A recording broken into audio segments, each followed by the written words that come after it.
Good morning church. मैं आप सभी बहनों का ये हिंदी पॉडकास्ट सर्विस में स्वागत करती हूँ और मैं सभी भाइयों का और नए दोस्तों का इस हिंदी पॉडकास्ट में स्वागत करता हूँ। आज मैं बहुत खुश हूँ। मैं भी बहुत ज्यादा खुश हूँ। बट पहले तुम बताओगी कि तुम क्यों खुश हो? मैं इसलिए खुश हूँ कि जैसे लॉकडाउन का समय था और वो टाइम पे हम लोग दृष्टांत के बारे में सीख रहे थे और बहुत ज़्यादा हम लोगों ने गहराई से सीखा। और बाद में हम लोगों ने जैसे गलतियों की किताब से गहराई से सीखा। उसके बाद क्विज हुआ और हम लोग को 5 विनर्स मिले जो लोगों ने बहुत ज़्यादा मेहनत की थी। और वो जो समय था वो बहुत ही मज़ेदार था। तुम क्यों खुश हो? मैं अनलॉक के लिए खुश हूँ क्योंकि हम अनलॉक के चरण में हैं और हमारा सिलसिला सीखने का यहीं पर ख़त्म नहीं हुआ, लेकिन हम एक नए किताब के ऊपर पढ़ाई कर रहे हैं और सीख रहे हैं। वो है मलाकी की किताब, जिसका एक अध्याय हमने पिछले सप्ताह में किया और इस सप्ताह में हम उसकी दूसरी अध्याय के ऊपर सीखने वाले हैं। तो जैसे हम आगे बढ़ेंगे, कम्युनियन होगा, एक ज़ोरदार मैसेज होगा। आइए हम अपने आप को तैयार करें। आगे जाने से पहले मैं एक वचन पढ़ना चाहता हूँ जो हमें मिलता है भजन संहिता की किताब में, अध्याय 95 1 से आगे। आओ हम यहोवा के लिए ऊंचे स्वर से गाएं, अपने उद्धार की चट्टान का जय जयकार करें। हम धन्यवाद करते हुए उसके सम्मुख आए और भजन गाते हुए उसका जय जयकार करें, क्योंकि यहोवा महान ईश्वर है और सब देवताओं के ऊपर महान राजा है। पृथ्वी को गहरे स्थान उसी के हाथ में है और पहाड़ों की चोटियां भी उसी की है। समुद्र उसका है और उसी ने उसको बनाया और स्थल भी उसी के हाथ का रचा है। आओ हम झुककर दंडवत करें और अपने कर्ता यहोवा के सामने घुटने टेकें, क्योंकि वही हमारा परमेश्वर है और हम उसकी चराई की प्रजा और उसके हाथ की भेड़े हैं। आमीन। ब्रदर्स सिस्टर्स, हम आज एकत्रित हुए इस सुबह में हमारे महान ईश्वर, महान परमेश्वर की आराधना के लिए, उसके वचन सुनने के लिए। तो आइए हम अपने आप को तैयार करें और जैसे हम सभा में बढ़ेंगे एक प्रार्थना करते हैं। ये हमारे स्वर्गीय पिता, मैं बहुत ही आभारी हूँ आपके प्यार के लिए, आपके अनुग्रह के लिए कि आज आपने हमें एक नया दिन दिखाया। पिता, जैसे इस दिन की शुरुआत हो रही है आपके आराधना से, आपके वचनों से, प्लीज़ पिता आप हमारी सहायता करना, हमारे साथ रहना, हमें हेल्प करना पिता कि हम अपना ध्यान आपके वचनों के ऊपर केंद्रित कर सकें। जैसे हम आगे बढ़ेंगे, कम्युनियन हम लेंगे, सहायता करना, हमारे दिलों को खोलना, एक बढ़िया ज़ोरदार मैसेज सुनेंगे हम। प्लीज़ पिता आप सहायता करना कि जो कुछ भी हम सीखे वो हमारे जीवनों में लागू कर सके। पिता आगे जो कुछ भी होगा वो आप ही के हवाले करते हैं, इस सभा को आपके हवाले करते हैं पिता। आगे का सारा वक्त प्रभु यीशु मसीह के नाम से मांगता है, उसके लिए सुनना और कबूल करना। आमीन। होसाना होसाना आसमानों के आसमां में, होसाना होसाना आसमानों के आसमां में। लेते हम तेरा नाम, लेते हम तेरा नाम, गाते तेरा गुनगान, गाते तेरा गुनगान। तुझे दुनिया में तेरा ही नाम होता जैसे आसमानों में। महिमा महिमा राजाओं के राजा, हालेलुया। महिमा महिमा हे राजाओं के राजा। लेते हम तेरा नाम, लेते हम तेरा नाम, गाते तेरा गुनगान, गाते तेरा गुनगान। तुझे दुनिया में तेरा ही नाम होता जैसे आसमानों में। यीशु यीशु जग के उद्धारक यीशु,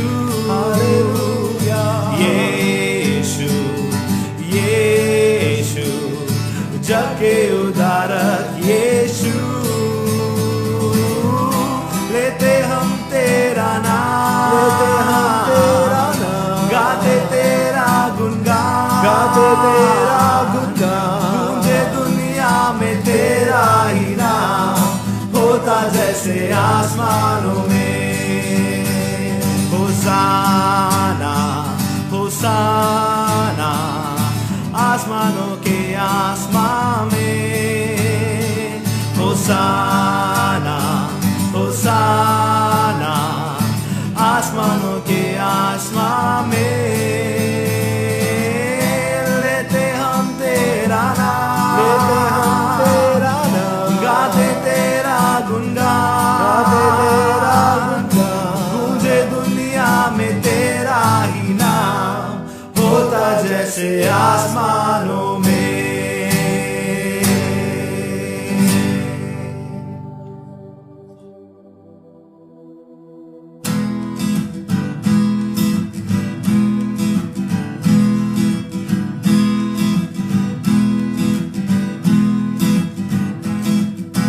जय जय नाम यीशु नाम, गाऊं मैं सुबह हो शाम। जय जय नाम यीशु नाम, गाऊं मैं सुबह हो शाम। जय जय नाम यीशु नाम, गाऊं मैं सुबह हो शाम। जय जय नाम यीशु नाम, गाऊं मैं सुबह हो शाम।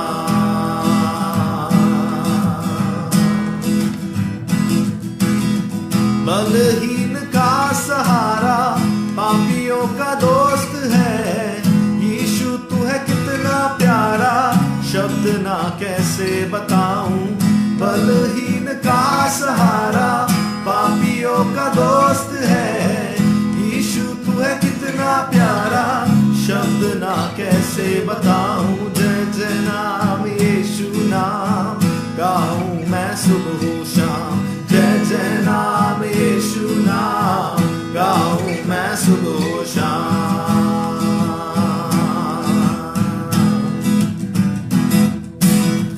तुझ में बना रहूं तो अमृत फल लाऊं मैं, गाऊं तेरी जय सदा तो तुझ सा बन जाऊं मैं।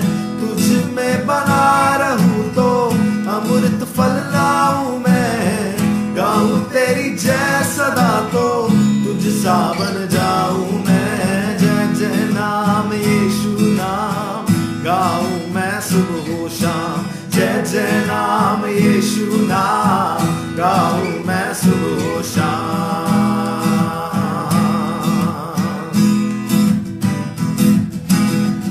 तू ही है जो मुझको बुलाता, देता है जीवन जल, तेरी शक्ति पाऊं सदा और योजनाएं सफल हो जाए। तू ही है जो मुझको बुलाता, देता है जीवन जल, तेरी शक्ति पाऊं सदा, योजनाएं सफल हो जाए। जय जय नाम यीशु नाम, गाऊं मैं सुबह हो शाम। जय जय नाम यीशु नाम, गाऊं मैं सुबह हो शाम। जय जय नाम यीशु नाम, गाऊं मैं सुबह हो शाम। जय जय नाम यीशु नाम, गाऊं मैं सुबह हो शाम।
मकसद तू है,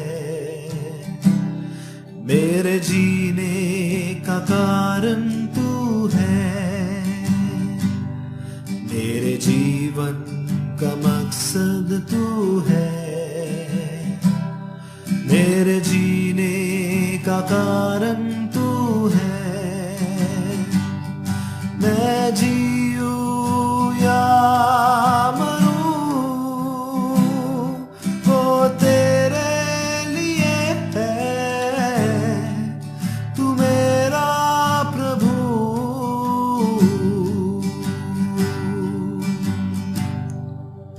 पिछला सब भूल कर मैं आगे दौड़ा चलूं, जो मेरे लिए धन था उसको मैं त्याग दूं, पिछला सब छोड़कर मैं आगे दौड़ा चलूं, जो मेरे लिए धन था उसको मैं त्याग दूं, कि मैं पाऊं उससे पुरस्कार। दौड़ा मैं जाऊं कि मैं पाऊं उससे पुरस्कार। दौड़ा मैं जाऊं, मैं जीऊं या मरूं वो तेरे लिए है, तू मेरा प्रभु।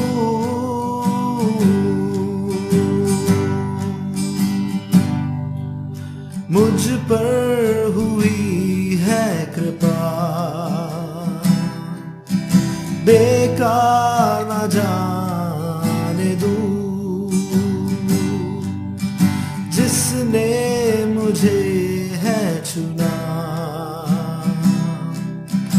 उसकी ओर मैं बढ़ूं। मुझ पर हुई है कृपा, बेकार न जाने दूं, जिसने मुझे है चुना उसकी ओर मैं बढ़ूं। देखूं तेरी सलीब पर खींचा मैं जाऊं, देखूं तेरी सलीब पर खींचा मैं जाऊं, मैं जीऊं या मरूं वो तेरे लिए है, तू मेरा प्रभु।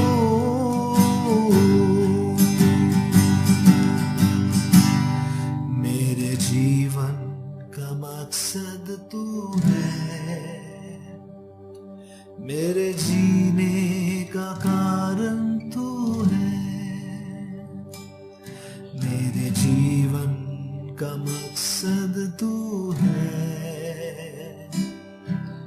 मेरे जीने का कारण तू है।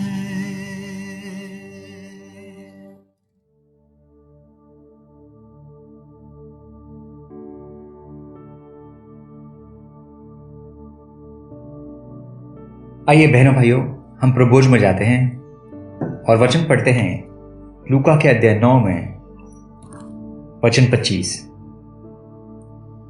लूका का अध्याय 9वां वचन 25वां। यदि मनुष्य सारे जगत को प्राप्त करे और अपना प्राण खो दे या उसकी हानि उठाए तो उसे क्या लाभ होगा। यहां पर यीशु अपने चेलों को उसके पीछे चलने के लिए क्या खोना पड़ेगा या उसका मतलब क्या है, उनकी मन की तैयारी के लिए ये बातें उन्हें समझा रहा है। इस वचन में यह समझ पड़ता है कि कुछ खोना भी हमारे लिए लाभदायक हो सकता है। यहां पर यीशु कहते हैं कि यदि तुमने सारा संसार प्राप्त कर लिया, लेकिन उसे प्राप्त करते करते अपने प्राणों के बारे में, अपने आत्मा के बारे में जरा भी नहीं सोचा, तो अंत में क्या होगा। मृत्यु के पश्चात संसार की कोई भी बात तुम्हारे लिए काम नहीं आएगी, लेकिन जो तुमने आत्मा में इकट्ठा किया है वो मृत्यु के पश्चात जरूर परमेश्वर के राज में शामिल होने के लिए, प्रवेश करने के लिए उपयोगी होगा। यहां पर यीशु बता रहे हैं कि आपके जीवन का मकसद क्या होना चाहिए। हम हमेशा कुछ प्राप्त करने के लिए, अपने लाभ के लिए सारे काम करते हैं। मैं देखता हूं मेरे जीवन कि मेरी बहुत सारी मनोकामनाएं थी, सपना था कि मैं खुद का घर लूं, मेरे पास बहुत सारा पैसा हो, 45 उम्र के बाद आराम हो। जब ये मुनासिब नहीं हुआ, क्योंकि मैंने बहुत पहले ही अपने युवा काल में यीशु के पीछे चलने के लिए निकल गया, और आज मैं सोचता हूं कि इतने सालों बाद मेरे पास क्या है। बहुत से बार ऐसा लगता है कि मेरे पास तो कुछ भी नहीं है और मैं नुकसान में हूं, मैं नाकामयाब हो गया, मैं फेल हो गया, और ऐसी कभी कभी बातें मुझे निराश करती हैं। और ये तब वचन क्या ये कहना चाहता है मुझे कि जो तुमने खोया है वो तुम्हारे लाभ के लिए है। क्या अंत में ये मेरे लाभ के होगा? क्योंकि मौजूदा स्थिति में शायद हमारे पास बहुत सारी चीजें नहीं होगी। हमने इस वक्त भी, इस काल में भी, गए 6-7 महीने में भी बहुत कुछ खोया होगा। लेकिन अगर हम आत्मा में और प्रभु पर ध्यान लगाएं, विश्वास में चले रहे हैं, तो क्या सच में हमने कुछ खोया है, या ये सब बातें हमारे लाभ के लिए होगी? तो ऐसे भी कुछ नुकसान हैं जो हमें लाभ पहुंचाते हैं।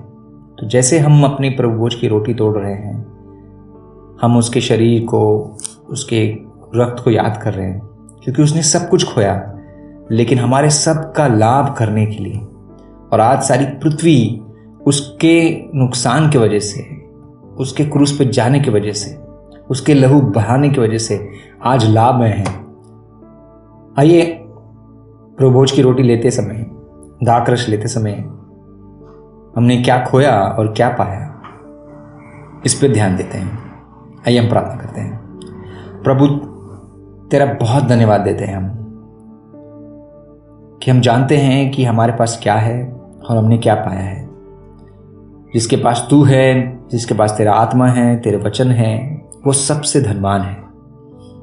जो अपना मन पृथ्वी नहीं लेकिन स्वर्ग की ओर लगाता है, अंत में उसे परमेश्वर का राज मिलेगा, उसे जीवन मिलेगा, उसे दूसरी मृत्यु का सामना नहीं करना पड़ेगा। ये सब बातें समझ तो जाती है, लेकिन हम दिन भर हमें देखते हैं हमारे पास क्या है, हम तुलना करते एक दूसरे से और हम निराश हो जाते हैं। प्रभु हमें क्षमा करना और हमें ताकतवर बनाना, ताकि हम तेरे वचनों पर सदा, तेरे क्रूस पर सदा ध्यान लगाए बैठे हैं। ये सारी मांग यीशु के नाम से मांगते हैं, आमीन।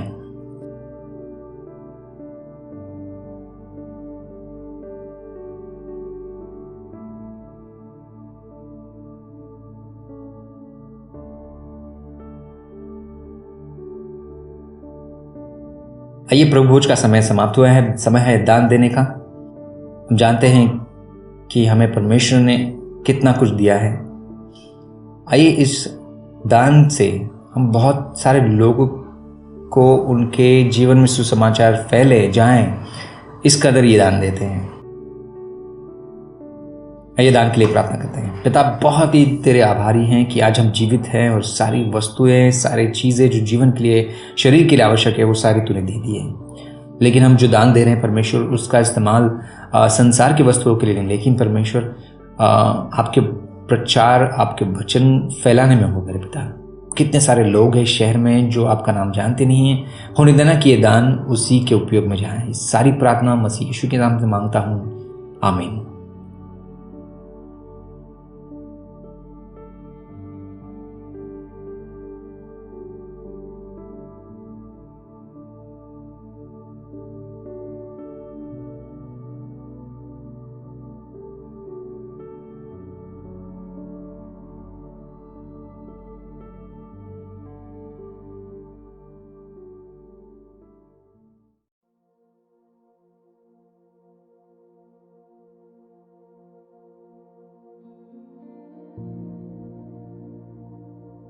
Good morning brothers and sisters, स्वागत है आपका फिर से एक और पॉडकास्ट में।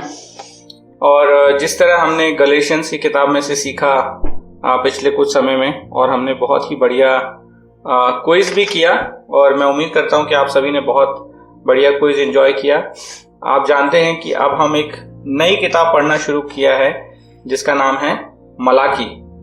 मलाकी 1 में जो बिबिन ने, हमारे भाई बिबिन ने जो पिछले हफ्ते मैसेज किया, हमने देखा कि परमेश्वर कितना नाराज है। और परमेश्वर उनसे कहता है कि तुम मेरी वेदी पे बीमार जानवर और लूले और लंगड़े जानवर चढ़ाते हो, और यही तुम्हारा मेरे प्रति सम्मान है और प्रेम है। और मैं तुमको, इसीलिए मैं तुमसे बहुत नाराज हूं, क्योंकि तुम मेरा आदर नहीं करते। और परमेश्वर किस तरह से इस्राएलियों से बात करता है, ये बहुत ही अद्भुत बात है जब परमेश्वर खुद सामने से किसी से बात करे और अपनी नाराजगी जाहिर करे। मलाकी की किताब बहुत ही इंटरेस्टिंग है। जैसे हम आगे पढ़ेंगे आप देखेंगे कि ये बहुत ही बढ़िया किताब है। ये वो किताब है जो पुराने नियम की आखिरी किताब है, और इस किताब के बाद 400 साल तक, लगभग 400 साल तक परमेश्वर ने इस्राएलियों से और यहूदियों से कुछ भी नहीं कहा।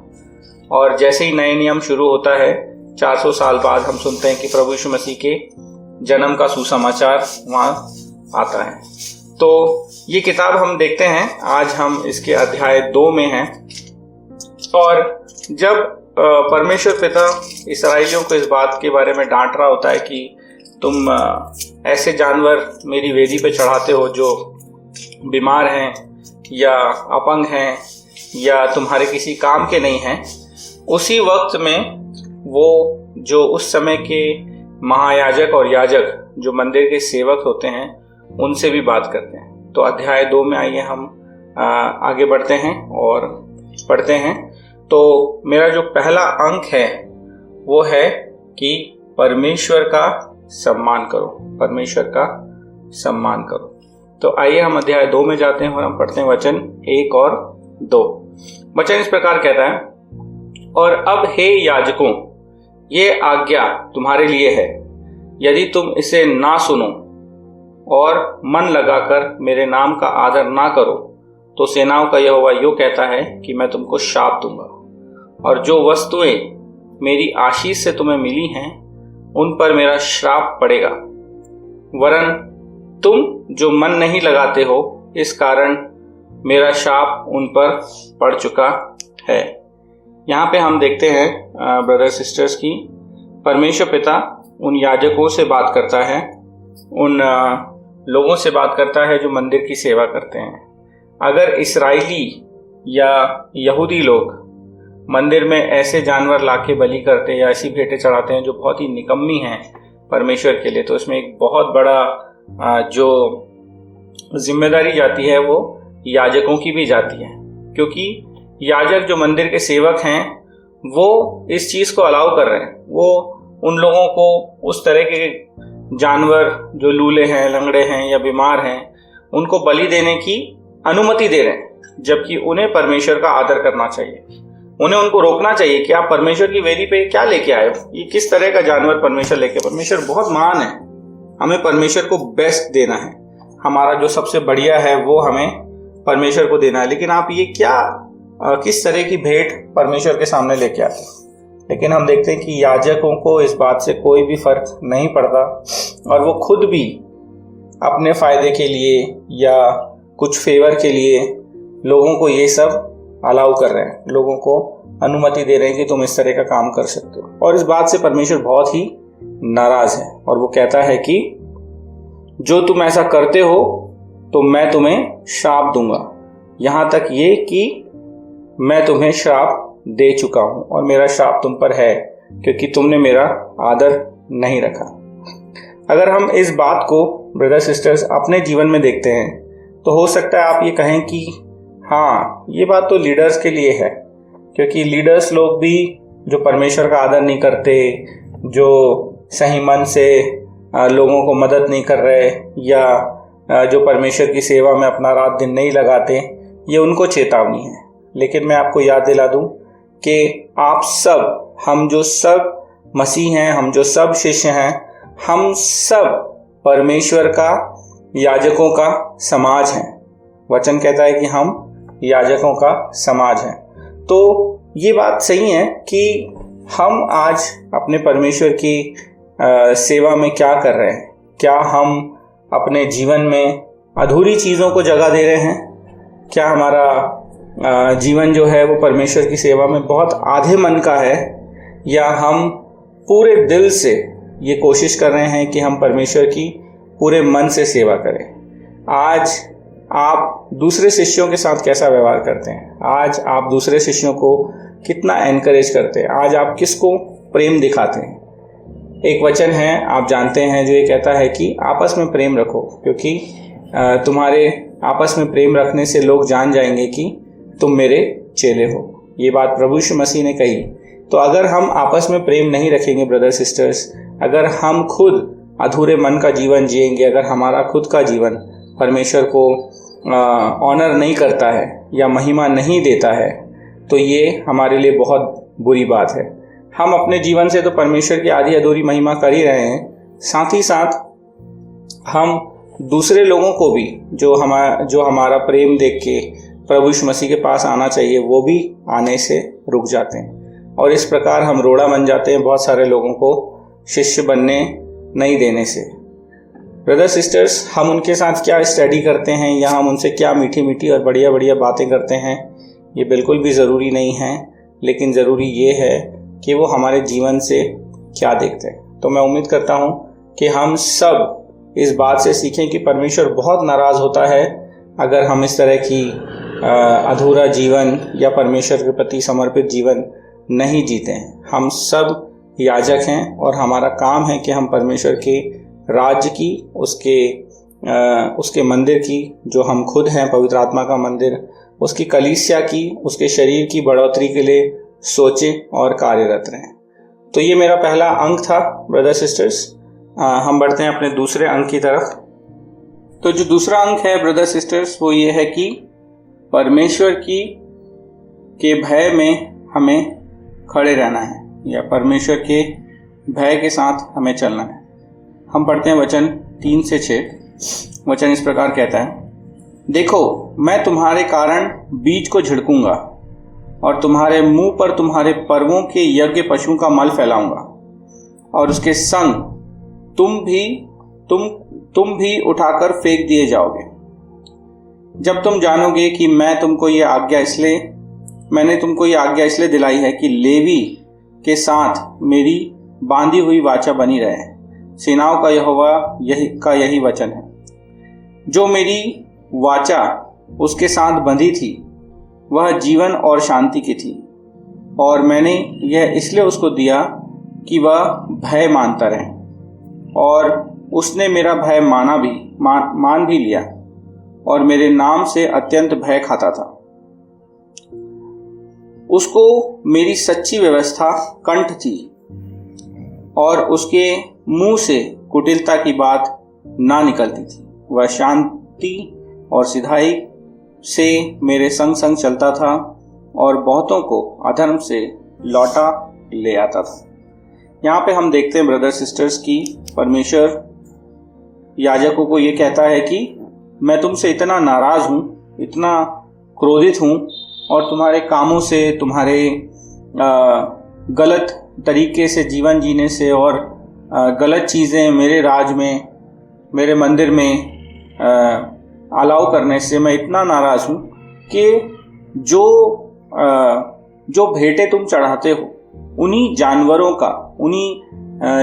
का जो भेंट में चढ़ा जाती है उनका ही मल या गोबर मैं सब तरफ तुम्हारे आसपास फैला दूंगा या पूरे वेदी में फैला दूंगा। आप सोचिए कि परमेश्वर किस तरह से उनसे बातें कर रहा है और परमेश्वर कितना नाराज है। परमेश्वर अगर आप देखेंगे पुराने नियम में परमेश्वर ने ऐसे कभी भी बात नहीं करी, लेकिन परमेश्वर यहाँ उनसे कहता है कि मैं इतना नाराज हूँ कि उन्हीं पशुओं का जिनको तुम भेंट में चढ़ाते उनका मल सब तरफ मैं लगा दूंगा। मैंने तुम्हें याजक इसलिए नहीं बनाया कि तुम लोगों के साथ मिलकर मेरा अपमान करो, बल्कि मैंने जो याजकों का समाज, जो याजक पद की शुरुआत की वो लेवी के साथ करी।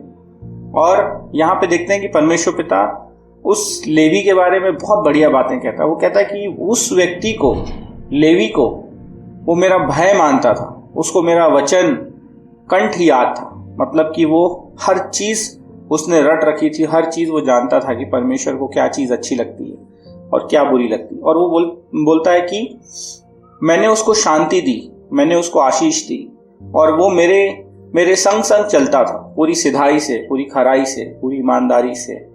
और उसके अच्छा जीवन जीने के कारण वो बहुत सारे लोगों को पाप से लौटा ले आता था।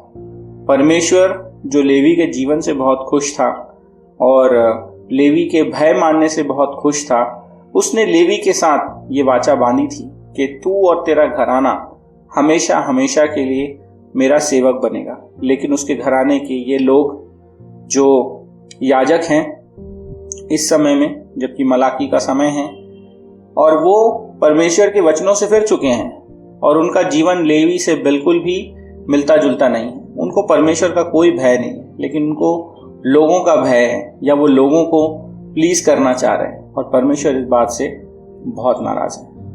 ब्रदर सिस्टर्स, अगर आज हम अपने जीवन को देखें तो हमारे जीवन में परमेश्वर का भय कितना दिखता है? क्या हम अपने जीवन को परमेश्वर के भय में जीते हैं? क्या हमें वचन अपने पूरे याद हैं? क्या हम अपने दिन भर में परमेश्वर के साथ चलते हैं, परमेश्वर की आज्ञाओं के हिसाब से चलते हैं? क्या हम अपने यीशु के वचनों को खोजते हैं और उससे प्रेम करते हैं और ये जानते हैं या जानना चाहते हैं कि किस तरह हमें जीवन जीना चाहिए, किस तरह हमारा जो उद्धार करता है, हमारा जो स्वामी है प्रभु यीशु मसीह, हम उसके जैसा जीवन जिए, क्योंकि हम उसके चेले हैं। कितना भय में हम लोग जीवन जीते हैं, कितना प्रेम हम अपने मसीह से करते हैं, या हमारे दिन सिर्फ लापरवाही में बीतते हैं, या हमारे दिन बुराइयों में बीतते हैं, या हमारे दिन हर किस्म से संसार से समझौता करने में बीतते हैं। परमेश्वर पिता जो लेवी से बहुत खुश था लेकिन उसके आने वाले खानदान के लोगों से बहुत नाराज था, आज वो अगर आपके जीवन को और मेरे जीवन को देखेगा तो वो क्या कहेगा? क्या वो बहुत खुश होगा? ये कहेगा कि शाबाश, तुम लोग वो लोग हो जो मेरा भय मानते हो, तुम लोग वो लोग हो जो मेरे भय में चलते हो, तुम लोग वो लोग हो जो आपस में प्रेम रखते हो, तुम लोग वो लोग हो जो मेरे राज को मजबूत बना रहे हो। या वो ये कहेगा कि तुम श्रापित हो और मैं तुम्हें श्राप देता हूँ, क्योंकि तुम मेरे शरीर को नहीं बढ़ा रहे हो, तुम कलीसिया को नहीं बढ़ा रहे हो, तुम मेरे राज के लिए काम नहीं कर रहे हो, तुम भयपूर्ण मेरे साथ नहीं चल रहे हो, तुम मनमानी कर रहे हो, तुम अत्याचार कर रहे हो, तुम गलत काम कर रहे हो, तुम संसार से मिल चुके हो। तो ये बहुत ही बढ़िया समय है ब्रदर सिस्टर्स, जबकि हम अपने मनों को जांच सकते हैं कि अगर आज परमेश्वर पिता हमारे बारे में अगर कुछ भी टिप्पणी करेगा या कुछ भी कहेगा तो वो क्या कहेगा? क्या वो हमारे जीवन से खुश होगा या वो हमारे जीवन से नाराज होगा और ये कहेगा कि मैं चाहता हूं कि मैं तुम्हें श्राप दूं? तो देखने वाली बात है ब्रदर सिस्टर्स, और मैं उम्मीद करता हूं कि इस अंक में आप अपने आप को, हम सब अपने आप को जांचेंगे और देखेंगे कि हम परमेश्वर के राज में कहाँ हैं और क्या कर रहे हैं। आइए बढ़ते हैं हम अपने तीसरे अंक की तरफ, जो ये कहता है कि पक्षपात से बचिए। हमें किसी का भी पक्षपात नहीं करना है। हम पढ़ेंगे मलाकी अध्याय 2 में 7 से 9। वचन इस प्रकार कहता है, क्योंकि याजक को चाहिए कि वह अपने ओठों से ज्ञान की रक्षा करे और लोग उनके मुंह से व्यवस्था पूछें, क्योंकि वह सेनाओं के यहोवा का दूत है। परंतु तुम लोग धर्म के मार्ग से हट गए। तुम बहुतों के लिए व्यवस्था के विषय में ठोकर का कारण हुए। तुमने लेवी की वाचा को तोड़ दिया और सेनाओं के यहोवा का यही वचन है। इसलिए मैं भी तुमको सब लोगों के सामने तुच्छ और मैंने भी तुमको सब लोगों के सामने तुच्छ और नीचा कर दिया है, क्योंकि तुम मेरे मार्गों पर नहीं चलते, वरन व्यवस्था देने में मुंह देखा विचार करते हो। यहाँ पे परमेश्वर पिता उनसे कहता है कि तुम लोगों का मुंह देख के उनसे बात करते हो। तुम ये देखते हो कि ये आदमी कौन है, ये कितना रईस है, या कितना पैसे वाला है, या कितना पढ़ा लिखा है, या ये क्या ओहदा रखता है, उससे तुम अलग बात करते हो। और शायद गरीब लोग या जो तुम्हारे फेवरेट नहीं है उनसे तुम अलग बात करते हो। परमेश्वर पिता कभी भी नहीं चाहता कि हम किसी भी तरह का पक्षपात करें। जब प्रभु यीशु मसीह ये वचन कहता है कि आपस में प्रेम रखो, तो वो ये नहीं कहता कि आपस में अपने जैसे लोगों से प्रेम रखो। वो ये कहता है कि चाहे कोई भी हो, अगर हमारा भाई है, हमारी बहन है जो कलीसिया में है, तो हमें उनसे प्रेम रखना है। कुछ भी फेवर हमें किसी का नहीं दिखाना है। लेकिन ब्रदर सिस्टर्स, हम ये बहुत देखते हैं कि हमारे कुछ लोग बहुत फेवरेट होते हैं और कुछ लोग हमें बिल्कुल पसंद नहीं आते, और कुछ लोग ऐसे होते हैं जिनसे हमें कोई भी मतलब नहीं होता।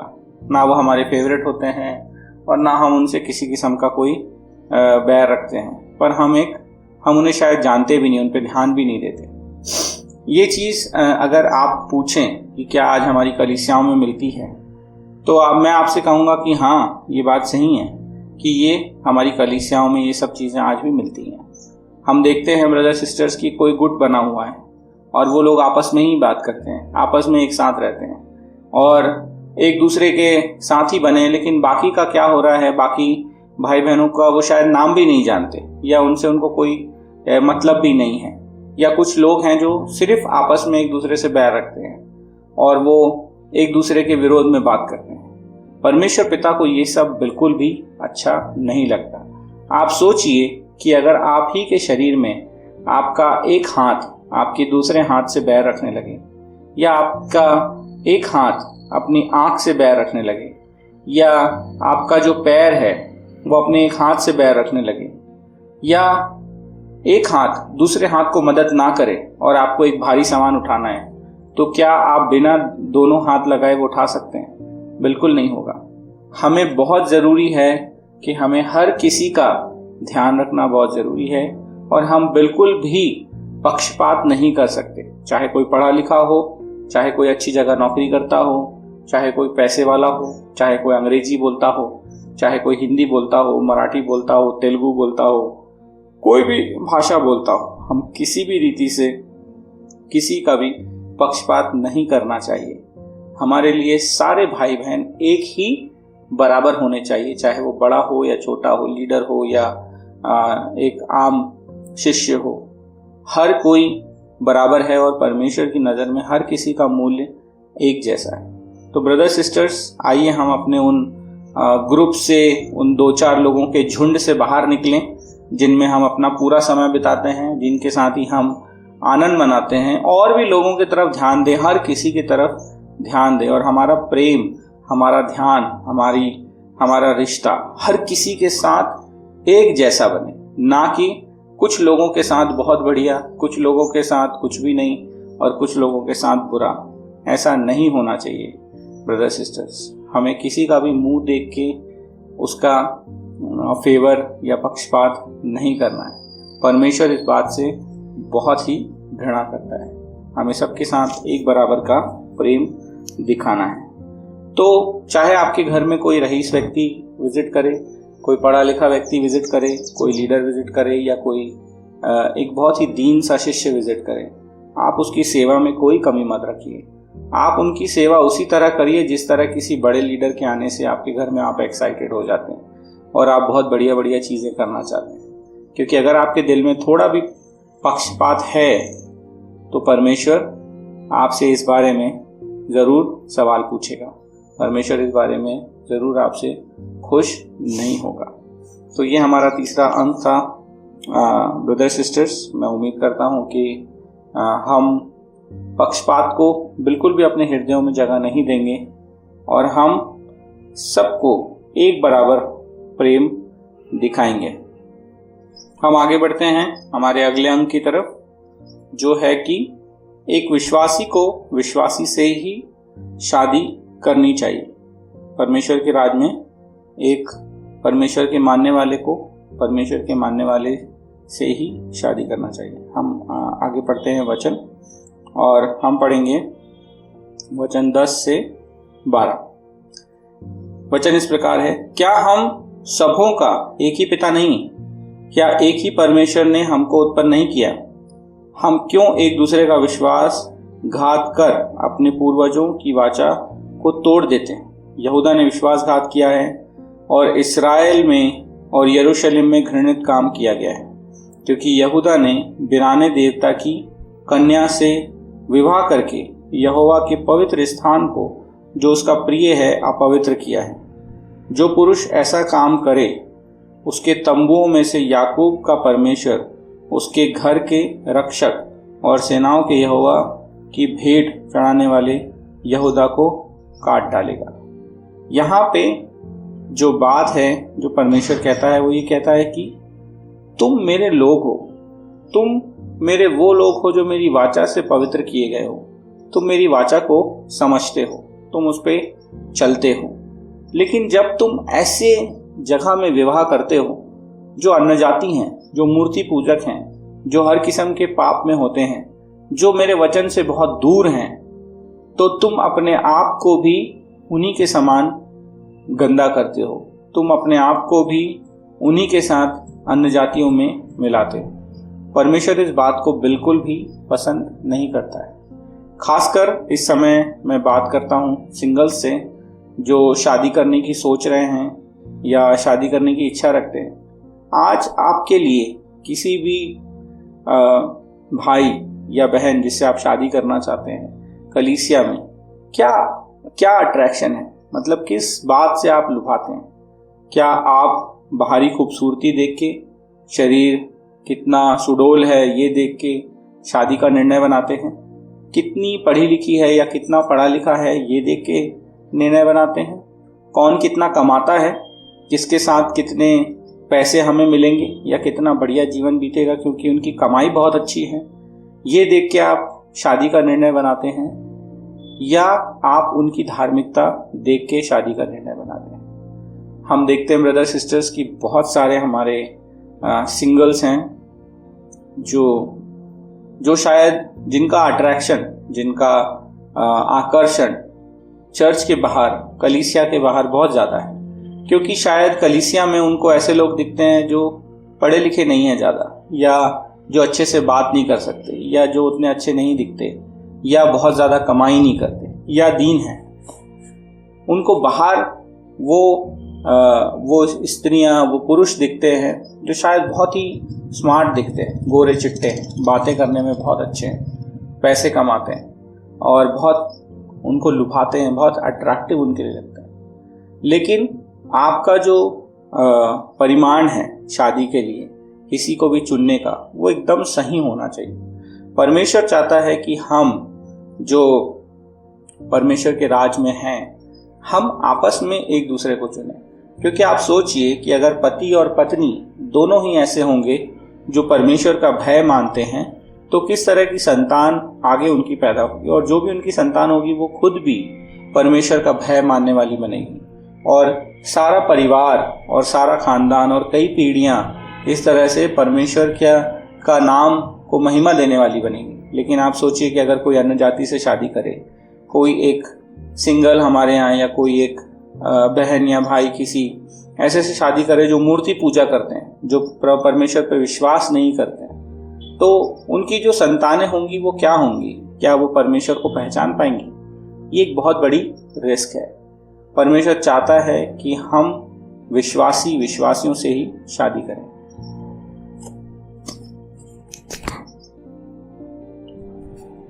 सिंगल्स से मैं विशेष कर ये कहना चाहूंगा कि आप इस बात की चिंता नहीं करें कि आपकी शादी होगी कि नहीं होगी, या आपको अच्छा लड़का मिलेगा कि नहीं मिलेगा, या आप सोचते हैं कि बहुत बड़ी कमाई वाला व्यक्ति चाहिए या स्त्री चाहिए या पुरुष चाहिए तो ही मैं शादी करूंगा, अगर कोई कम कमा रहा होगा और धर्मी होगा तो मैं उससे शादी नहीं करूंगा।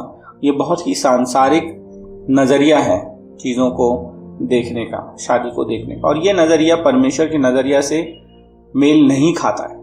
अगर आप इस तरह का नज़रिया रखते हैं तो हो सकता है आप किसी एक व्यक्ति से शादी करें जो बहुत पढ़ा लिखा हो, बहुत बड़ा इंजीनियर हो और शायद लाखों में सैलरी कमाता हो, लेकिन आप परमेश्वर से दूर हो जाएंगे। परमेश्वर से दूर होकर आप क्या कर पाएंगे? और जब न्याय का दिन आएगा और आप परमेश्वर के सामने खड़े होंगे, उस समय आपको लगेगा कि पैसे को मैं मोल नहीं देता या देती और अपने जीवन में परमेश्वर को मोल देती या देता, तो शायद मेरे कुछ साल जो पृथ्वी पर मैंने बिताए वो परमेश्वर की आशीषों से बढ़िया बीतते। शायद मेरे पास बहुत बड़ी कार नहीं होती, छोटी कार होती, शायद मेरे पास बहुत बड़ा घर नहीं होता, छोटा घर होता, लेकिन आज मैं स्वर्ग जा सकता या स्वर्ग जा सकती। लेकिन ये बहुत ही बड़ा रिस्क है ब्रदर सिस्टर्स। तो मैं खासकर जो हमारे सिंगल्स हैं, मैं उनसे कहूँगा कि संसार के शैतान के लुभावने जो सांसारिक लोग हैं, जो अन्य जाति हैं, उनके इर्द गिर्द मत आइए, उनके अट्रैक्शन में मत आइए। अगर आपके बॉयफ्रेंड्स हैं जो किसी और धर्म के होते हैं, अगर वो परमेश्वर में आना चाहते हैं तो बहुत बढ़िया, अगर वो नहीं आना चाहते तो उन्हें छोड़ दीजिए।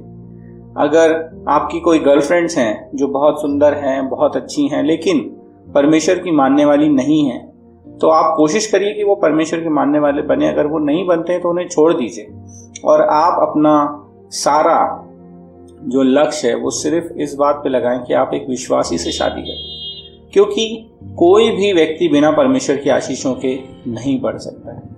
आप ये करके देखिए, परमेश्वर आपको बहुत बढ़ाएगा और बहुत आशीष देगा और आप अपने जीवन में कहीं ज़्यादा खुश और आशीषित रहेंगे बनस्पत जब आप किसी संसार में किसी और से जाके शादी करेंगे। आप बहुत सारे उदाहरण हैं हमारी कलीसिया में जिन्होंने हमारी कलीसिया को छोड़ दिया, परमेश्वर को छोड़ दिया क्योंकि उन्होंने किसी अन्य जाति से शादी कर ली।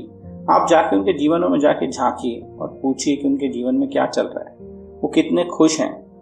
ब्रदर सिस्टर्स, अगर परमेश्वर हमारे जीवन में नहीं है तो हम कभी भी खुश नहीं रह सकते। हमारे जीवन की सारी खुशी और सारी आशीष सिर्फ परमेश्वर का हमारे जीवन में रहने के लिए है।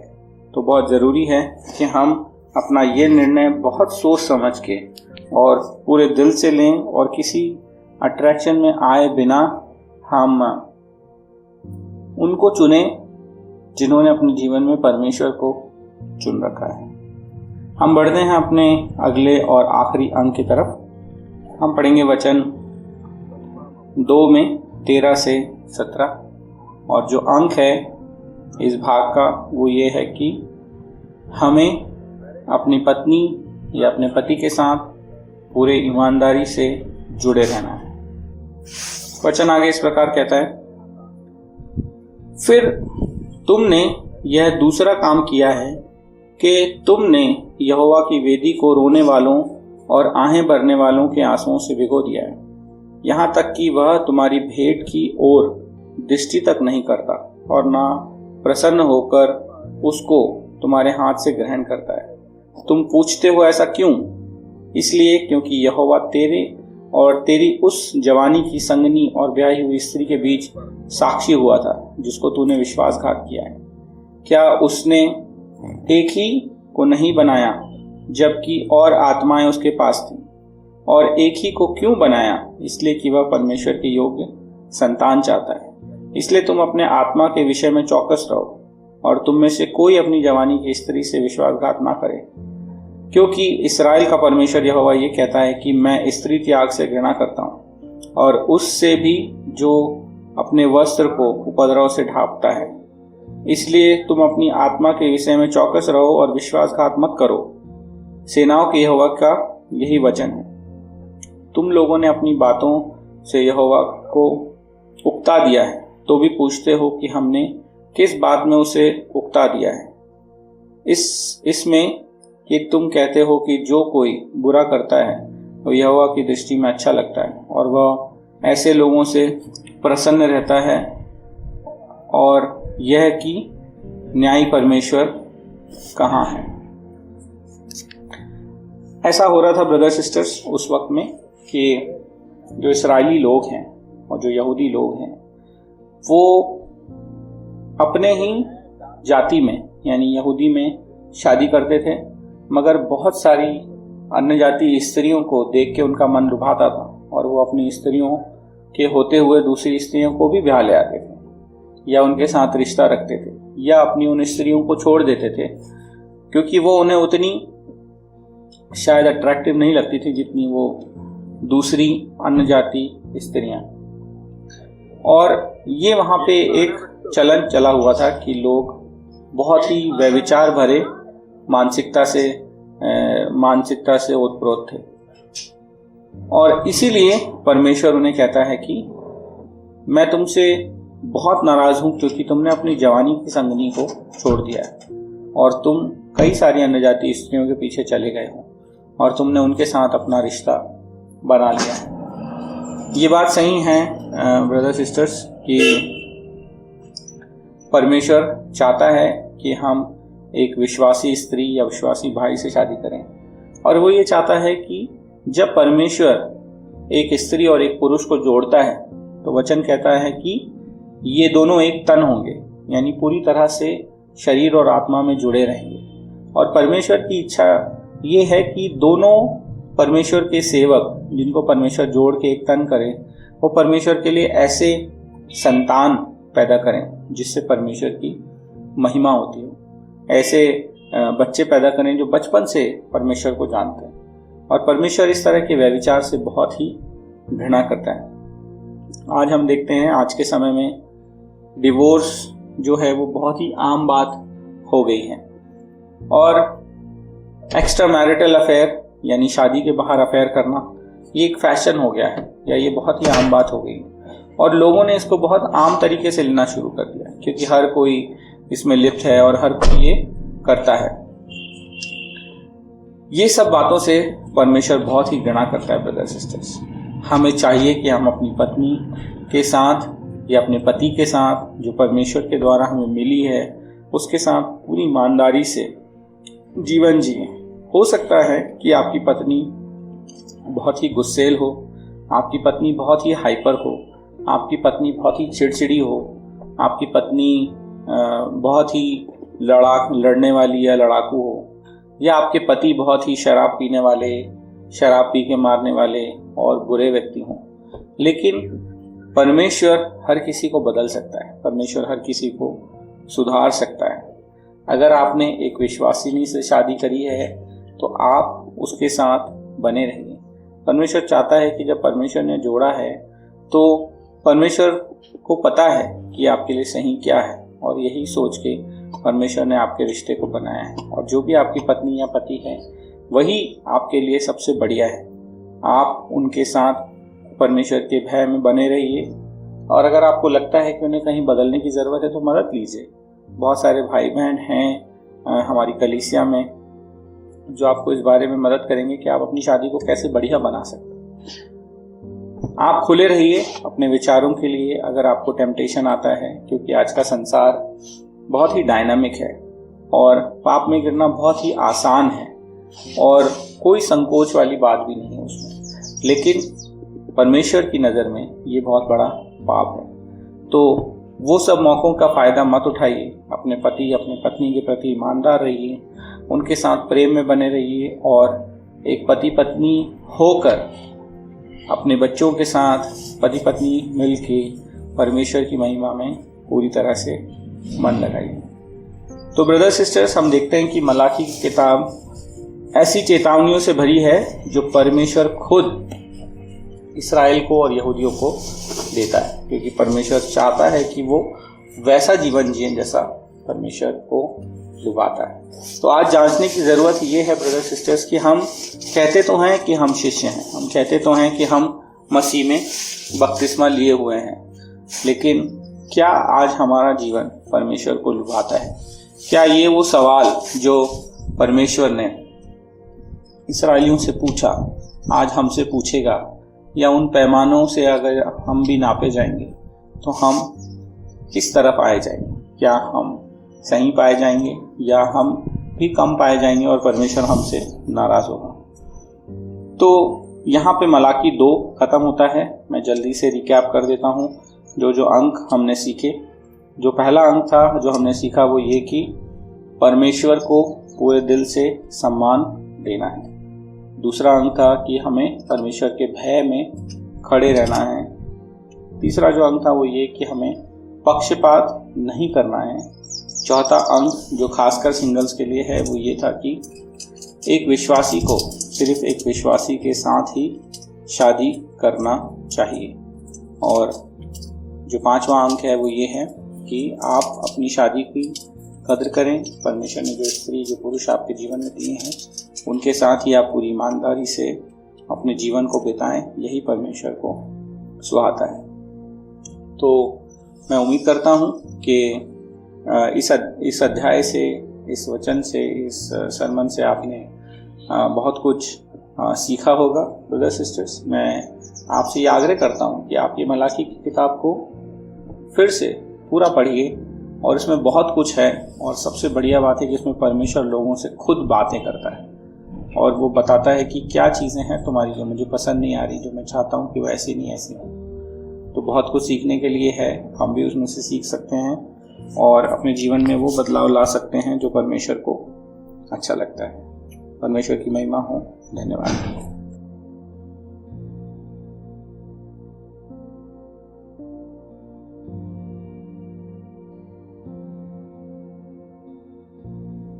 वाओ, मलाकी का ये किताब मतलब कितना गहरा और कितना अद्भुत किताब है ये। हम बस अभी दूसरे अध्याय में ही पहुंचे हैं, पर इसमें ही हमें कितने सारे चैलेंजेस मिल गए हैं और कितने सारे नई चीज़ें हम सीख रहे हैं। मुझे पूरा विश्वास है कि आप भी बहुत कुछ नया सीख रहे हैं।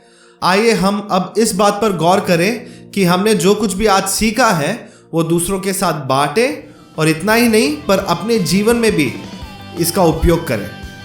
आइए आज का पॉडकास्ट खत्म करने से पहले हम एक आखिरी गीत गाएं, और मैं आपको मिलूंगा अगले संडे इसी समय इसी जगह यूट्यूब पर। तब तक के लिए परमेश्वर का अनुग्रह आप सभी के जीवन में भरपूर रहे। आमेन।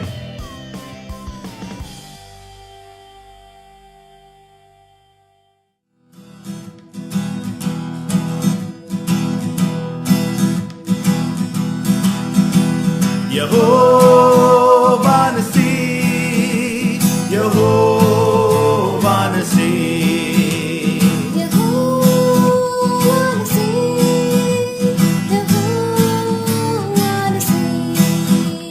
यहोवा नसी। धन्य तेरा नाम, धन्य धन्य धन्य तेरा नाम, धन्य तेरा नाम, धन्य धन्य धन्य तेरा नाम। शत्रुओं की सेना को हराता तू, जय का झंडा है हमारा तू। शत्रुओं की सेना को हराता तू, जय का झंडा है हमारा तू। धन्य तेरा नाम,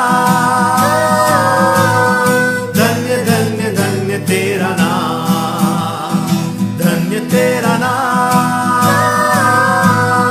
धन्य धन्य धन्य तेरा नाम। यहोवा नसी, यहोवा नसी, यहोवा नसी, यहोवा नसी, यहोवा नसी।